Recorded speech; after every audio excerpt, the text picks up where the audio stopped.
मैं major general Nilendra Kumar YouTube channel Lex Consilium की playlist going strong में बात कर रहा हूं। वरिष्ठ पत्रकार, देश के जाने माने लिटरेरी और प्रेस सर्कल के चेहरे श्री रामशरण जोशी से, जिन्होंने अपने जीवन का एक प्रमुख कार्यकाल मध्य प्रदेश में बिताया है और इसलिए मैं मध्य प्रदेश की ही बात करूंगा और उनके विचार जानना चाहूँगा, उनका आंकलन जानना चाहूँगा।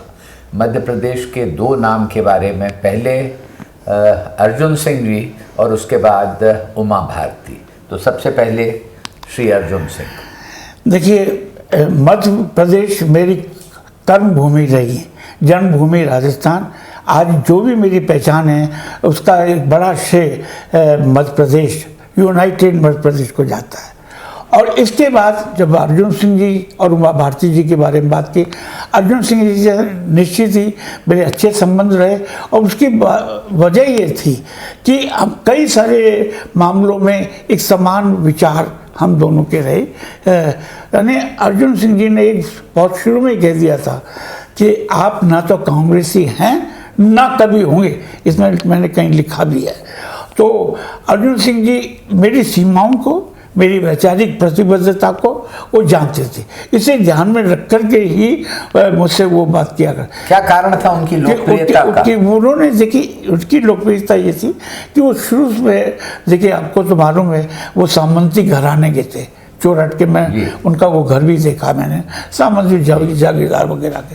तो वो, लेकिन जब वो जागीरदार थे, जागीरदार उस समय भी वो आम जन के बारे में सोच, यानी वो समाजवादी विचारधारा कम उसका, क्योंकि उस रिवांचल में वहाँ पर समाजवाद का बड़ा जबरदस्त प्रभाव था। वो जेन्युइन था, उसमें दिखावा नहीं, जेन्युइन था।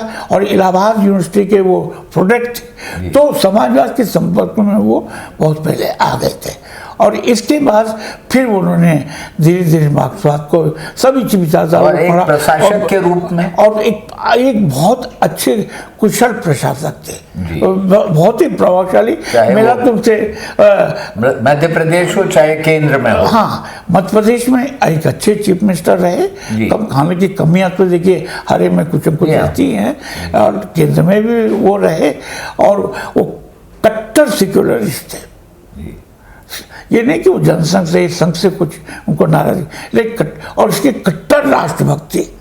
और उन्होंने, आपको ताज्जुब होगा अगर वो थोड़ा अमेरिका के प्रति थोड़ा सा झुकाव दिखा देते तो वो व्यक्ति प्रधानमंत्री भी बन सकते थे। उन्होंने हमेशा राष्ट्रवाद को और उसको प्रमुखता दी, और इसको अमेरिकन जो लॉबी थी उसको थोड़ा सा, लेकिन आज जरूरत अर्जुन सिंह जैसे व्यक्ति की है, इसमें कोई दोहरा ही नहीं है। उनमें दूरदृष्टि काफ़ी थी। उन्होंने जो चीज़ें पहले, आपको ताज्जुब होगा ये जानकर कि केंद्र में मंडल आयोग लागू नहीं हुआ, लेकिन उन्होंने अपने प्रदेश में इंदिरा जी की अनुमति से महाजन आयोग, जो कि ओबीसी के लिए था, उन्होंने 27% जो रिजर्वेशन उन्होंने अपने पहले प्रथम कार्यकाल में दे दिया। और यही वजह है कि वहाँ समाजवादी पार्टी आज तक नहीं पनप सकी है। और तो अब मैं आपको ले जाता हूँ, आपने किताब में उल्लेख किया है कि एक बार ऐसा हुआ कि आपने संसद में, सदन में देखा कि एक नेता ने बहुत ही शानदार भाषण दिया। मेरा उल्लेख उमा भारती जी के लिए है, लेकिन उसके बाद भी आपने देखा कि वो कुछ दुखी नजर आई, उनकी आंखों में कुछ आंसू भी थे। तो ये क्या बात थी कि एक अच्छे भाषण के बाद भी वो संतुष्ट नहीं नजर आई? उमा भारती मूलतः एक, आपको तो मालूम ही है, वो साध्वी उनकी पृष्ठभूमि रही है और साध्वी से वो राजनीति में आई। तो जाइए, उनमें वो संवेदनशीलता, कोमलता, भावों की कम कोमलता, वो सब कुछ थी।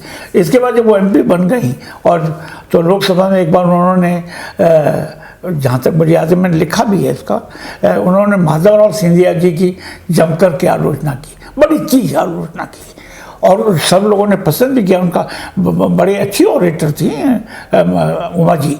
और इसके बाद तो फिर इसके बाद क्या हुआ, अगले दिन आपने या उसी कहा है कि उस समय सदन में हाँ। विजया राजे भी मैं विपक्ष उसी पे जी, आगे जी। जनसंघ की जो बड़ी नेता थी, उपाध्यक्ष थी बल्कि वो पार्टी की, विजय राजे सिंधिया, वो भी मौजूद थी। और सामने कांग्रेस की तरफ से माधवराव सिंधिया भी थे, उनकी जो आलोचना की कुछ बातों को लेकर के।